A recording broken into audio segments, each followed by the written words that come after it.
I'm doubling this recipe. So I'm going to use 4 cups of all-purpose flour and 2 tablespoons of baking soda. And then I need 2 tablespoons of sugar.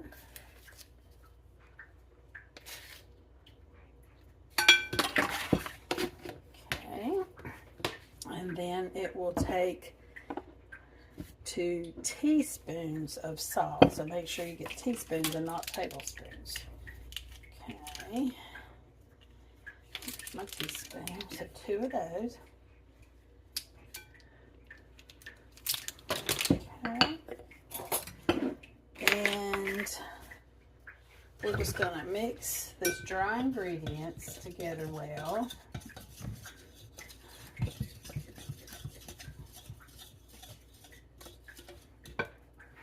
And we're going to set that to the side for a moment. This recipe calls for butter, and it has to be as cold as it can be, but you can still manipulate it. So this has been in the refrigerator, not frozen, but very stiff. And 1 stick of butter is 8 tablespoons, and we are going to need 12. And this little chopper, you can use a pastry cutter and blend it in, but I found that this is so much easier if you will just take your turn. Let's do it. It may get hung up a little bit, but just open it up and fix it. It actually is better if you cut it in smaller pieces. Okay, let's try that.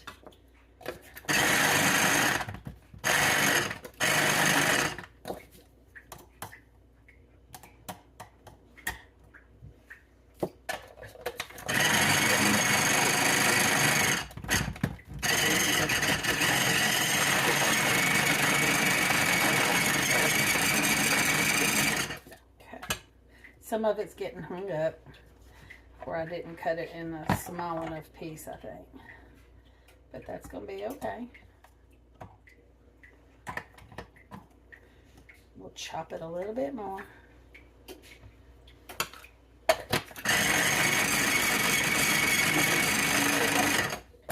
Okay.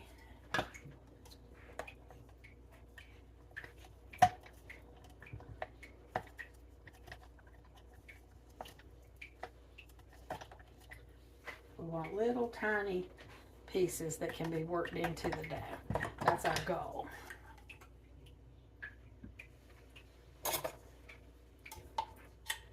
This probably wasn't quite cold enough, and it's kind of squishing it instead of chopping it, but it should be okay. The whole goal is to just get it distributed in the flour.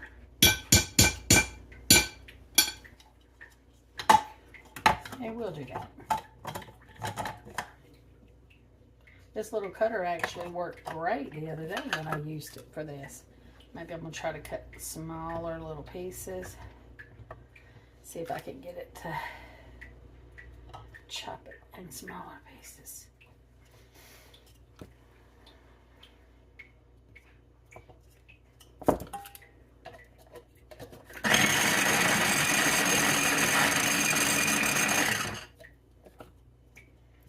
I think my butter probably needs to be not frozen, but it needs to be very close to frozen to do a good job in this little cutter. But you can use a pastry cutter and cut it in, make it smaller. You can use your fingers and just pinch the butter into small little pieces as you mix it in with the flour. But the butter is what is going to allow you to have layers.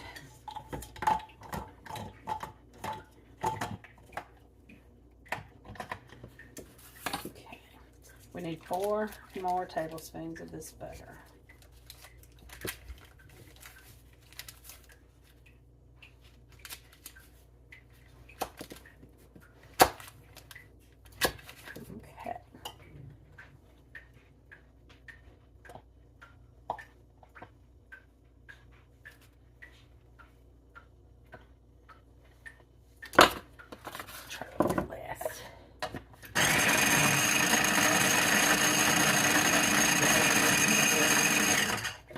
that did fantastic. It made it small little pieces, and that's what we're going for, is these small little pieces. But my kitchen is kind of warm right now because I just got finished baking a loaf of sourdough. So everything in here is kind of warm.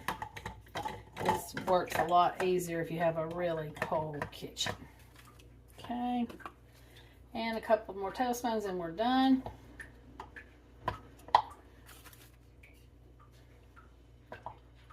Okay.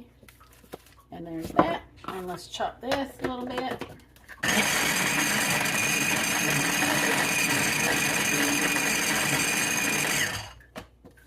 I have used this little chopper for all kind of things over the years. It's been a good one.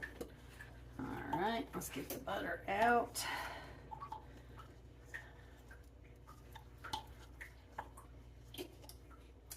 My husband's grandmother taught me to make biscuits years ago, but she made them differently. She made them with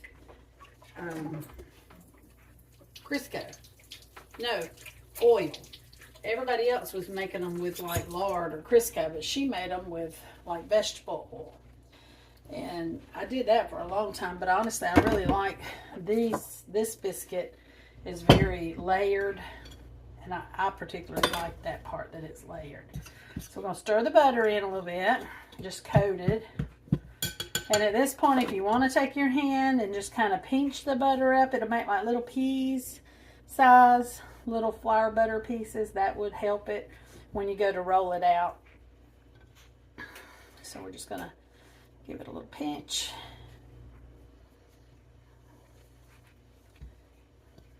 This reminds me of watching Brenda Gant make cornbread dressing. How she says she pinches up her cornbread into tiny, tiny little pieces. This is very similar to what I'm doing with the butter. Pinching it up really small. As small as you can.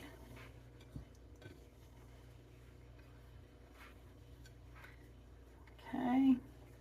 Now we're going to add the milk, and you can use regular milk, you can use buttermilk. A cup and a half. Since I'm doubling this recipe, it's going to be a cup and a half. And I had some powdered buttermilk that I'm reconstituting and using, mostly just because I need to use it up. But I wanted to know how it would work. So I'm just going to, again, this dough hooks, by the way, are fabulous. If you don't have one and you like to bake, I highly recommend them. They're not very expensive, but they just really do a really good job. Which you could use a spatula. In a minute, we'll use our hands anyway, so it's just personal preference of what you like. We're just going to hydrate this dough, and it'll get to this where you can't use the spatula anymore, and that's okay. We're just going to clean it off, and then we'll use our hands.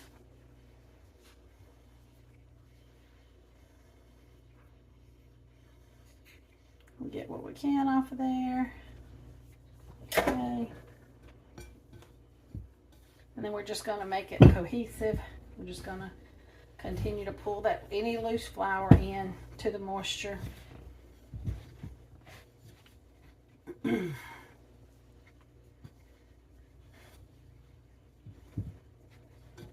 look under the bottom of the bowl, make sure there's no dry spots where you've got flour with no moisture.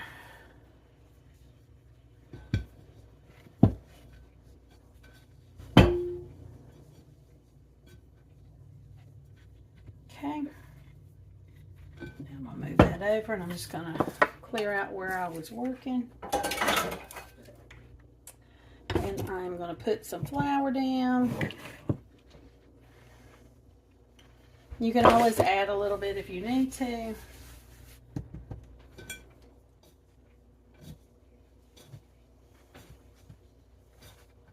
But you're at a position where it's a ball. And there's a little bit left over that I'm going to pull out of there and work into it. Okay? So you're just going to kind of flatten it together. Make sure everything is incorporated. And you're going to kind of flatten it out. And here's where the layers come in. You're going to flatten it out, and then you're going to fold it over on itself. And then you'll flatten it a little bit more. And it's best to just use your hands and not use a rolling pin for this. But you can fold it into thirds. And that gets you a little extra layers. But we're just repeating it, you know, 5 or 6 times. Every time we fold it, we're going to get another layer. But we also don't want our hands to heat it up. So you see how we have this? So we can kind of come in a third, come down a third, turn it over, flatten it out.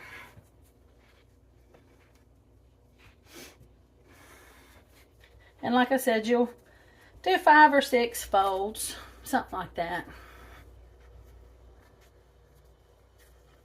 And we'll do one more long fold here. Okay. And then this fold. Now I'm gonna just spread out this flour so nothing sticks. And at this point, we're gonna flatten it about 1 inch thick, somewhere around there. So we're just pushing out. And you can rotate it if that helps.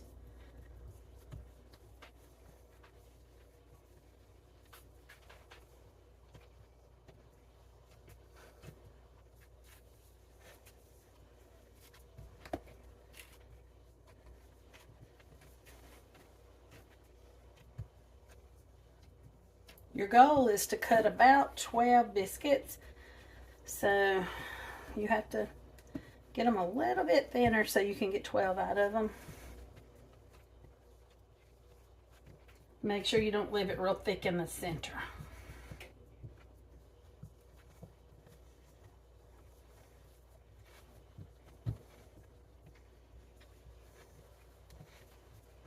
Okay. And I need to wait to get my pan ready. So let me go get my pan.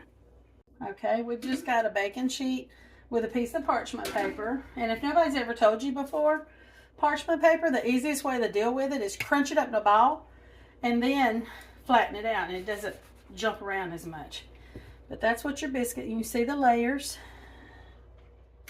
And like I said, you should get about 12. And you're going to put them just 1/2 inch apart, not touching. And when you cut your biscuits, you want to go straight down and up. You don't want to do the twisty thing. Just straight down and up.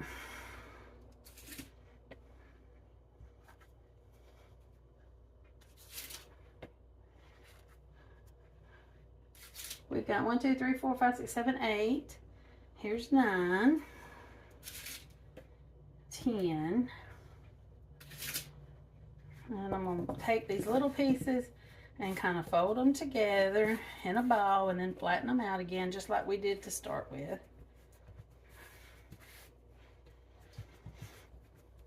Looks like we may have more than 12 because we got a good bit of dough left. So there's 4, 8, there's 12. So we are going to get maybe 4. Well, no, that's 11. Here's 12. Okay. And then let's see if we don't get 2 more. We may get 14.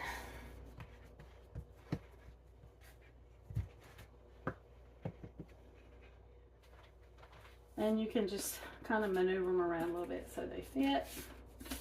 Not a big deal. See if we can get 1 more here.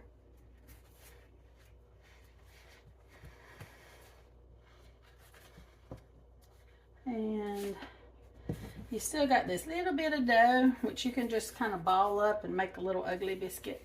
It can be like a little special biscuit. And we'll just put that right there.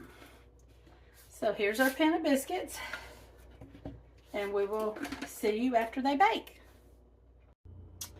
And here's the resulting biscuits. And as you can see, they fluff up and have really good layers. I mean, it looks like those kind you buy in the cans. They're delicious. Look how fluffy. See the layers?